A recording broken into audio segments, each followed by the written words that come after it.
আমি দাবি রাখছি ছাত্র দলের পক্ষ থেকে কওমি মাদ্রাসা শিক্ষার্থীদের জন্য আবাসন এবং শিক্ষার যে মান তার যুগোপযোগী করার জন্য আমরা জোর দাবি জানাচ্ছি। শিয়া বাটার ও ভিটামিন ই সমৃদ্ধ লিলি বিউটি সোপ, তারুণ্যময় উজ্জ্বল ত্বকের জন্য।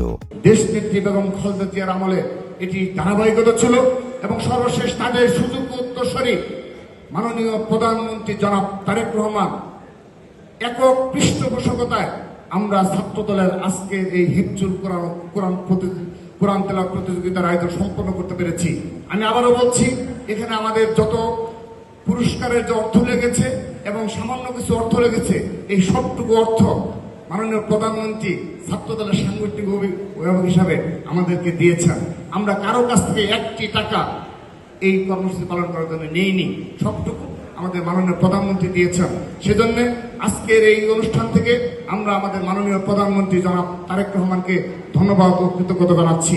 বাংলাদেশের প্রখ্যাত সকল কওমি মাদ্রাসা শিক্ষকদের যারা স্বতঃস্ফূর্তভাবে তাদের শিক্ষার্থীদের আমাদের এখানে অংশগ্রহণ করার সুযোগ দান করেছেন, যেহেতু ধর্ম মন্ত্রণালয়ের দায়িত্বপ্রাপ্ত রয়েছেন, আমি দাবি রাখছি ছাত্র দলের পক্ষ থেকে কওমি মাদ্রাসা শিক্ষার্থীদের জন্য আবাসন এবং শিক্ষার যে মান তার যুগোপযোগী করার জন্য আমরা জোর দাবি জানাচ্ছি।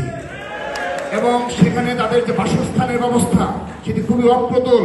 আমরা গিয়েছি, সেখানে আমরা যেমন বিশ্ববিদ্যালয়ের হলের শিক্ষার্থীদের বিভিন্ন সমস্যা তুলে ধরে আমরা আপনাকে পেয়ে, যদিও মাত্র সরকার গঠন করেছেন, মাত্র কার্যক্রম শুরু করেছেন, আমরা আজকের এই অনুষ্ঠান থেকে আবারও আপনার নিকট জোর দাবি জানাচ্ছি কওমি মাদ্রাসার এই লক্ষ লক্ষ শিক্ষার্থীদের যেন শিক্ষাক্রম পরিবর্তনের যুগোপযোগী কার্যক্রমে আপনি ভূমিকা পালন করবেন এবং সেই সাথে আবারও তাদের বাসস্থান এবং সেই মাদ্রাসাগুলোতে খাবারের মান উন্নয়নে আপনি যুগোপযোগী ভূমিকা পালন করবেন।